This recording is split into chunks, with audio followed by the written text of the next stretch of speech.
When there's no more hope is left in me, I can see what comes my way.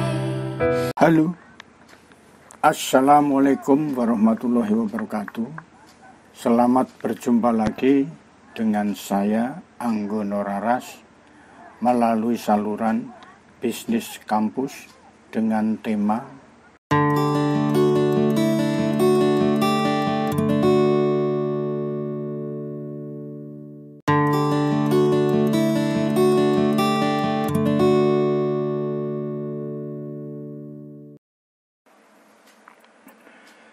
The Platform adalah film thriller distopia dengan latar menara penjara yang tinggi ratusan lantai.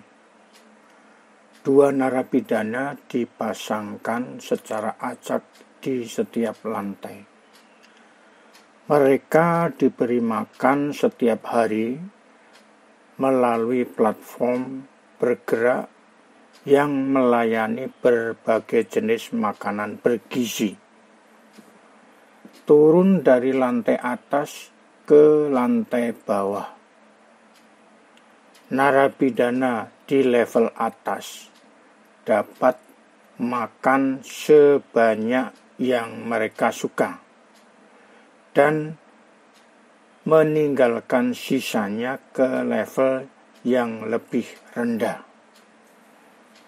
Karena keserakahan dan keegoisan orang-orang di lantai atas, kebanyakan tahanan sedang mengorek sisa makanan. Melewati level tertentu, tidak ada lagi makanan tersisa. Di level bawah, orang kelaparan. Ada peluang untuk menyelesaikan masalah.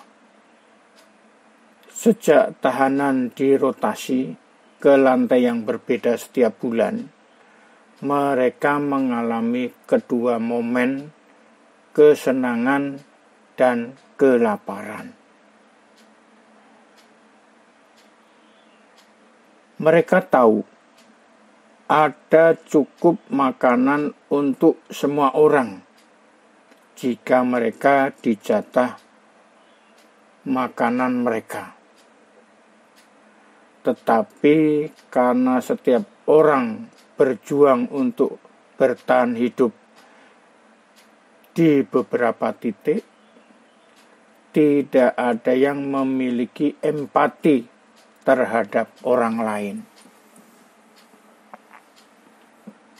Ceritanya mencerminkan cerita klasik bagaimana dilema narapidana, di mana individu yang bertindak untuk kepentingan diri sendiri seringkali mengabaikan kebutuhan orang lain.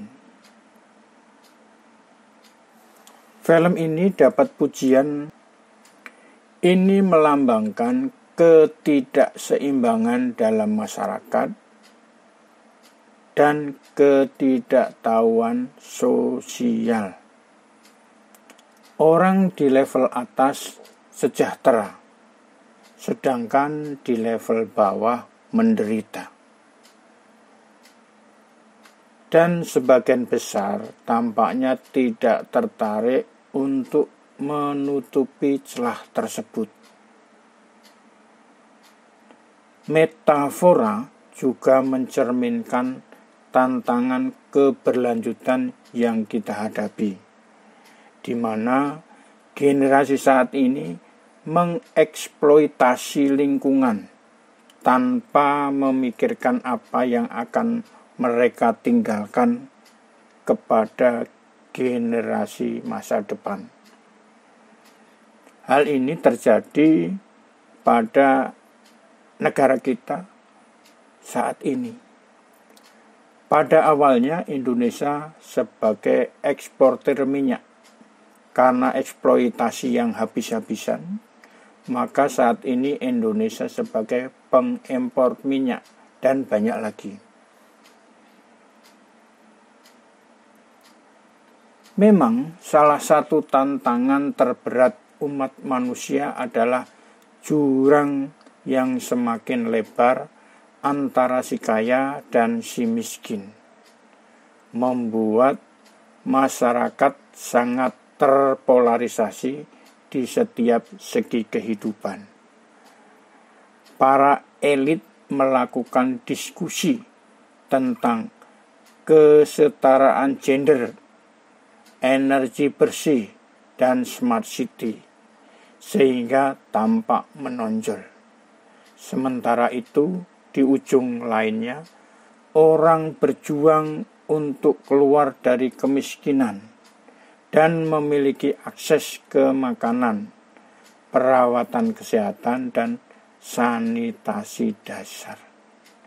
Karena itu, perubahan sosial sering gagal melintasi jurang dari mengadopsi awal yang kaya ke masa yang kurang sejahtera. Beberapa orang berpendapat bahwa teknologi akan menyamakan kedudukan dan membuat hidup lebih baik. Teknologi dapat diakses oleh semua, tapi berasal dari hasil penelitian yang bertahun-tahun. Kebanyakan solusi teknologi masih mahal.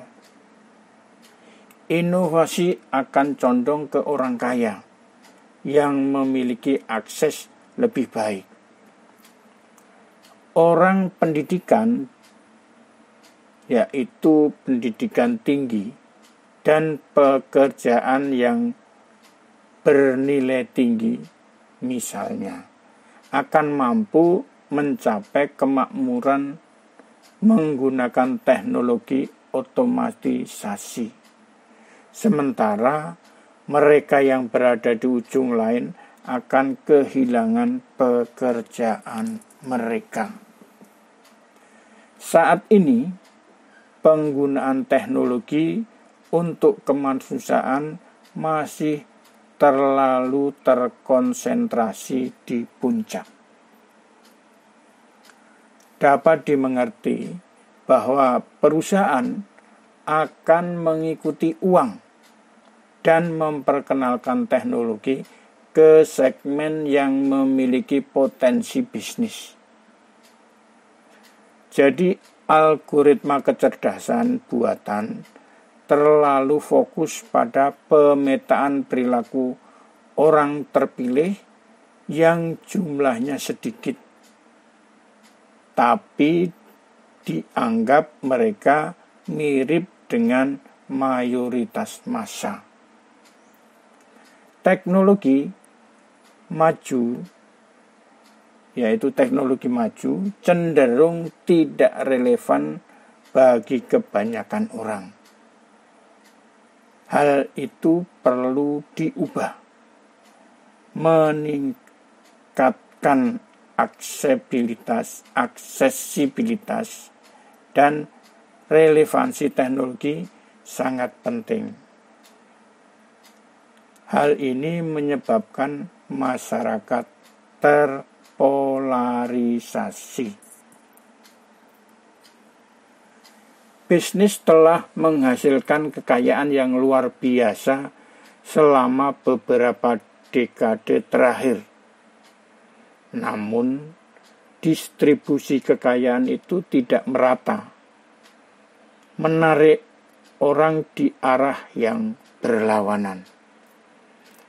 Segmen tengah juga perlahan bermigrasi naik ke atas atau jatuh ke dasar piramida. Hal itu mengubah bentuk masyarakat dari distribusi normal ke bentuk distribusi M. Kondisi ini diamati oleh William Ouchi dan Kenichi Ohmae. Tempat terbesar jumlah orang di kelas atas dan bawah. Jadi di dua pucuk piramid tadi isinya adalah orang yang berbeda. Orang memiliki prioritas hidup dan ideologi yang bertentangan, yang membuat mereka bertentangan satu sama lain. Baiklah rekan-rekan semuanya, mudah-mudahan sharing ini bermanfaat. Semoga dapat berkenan bagi semuanya. Terima kasih.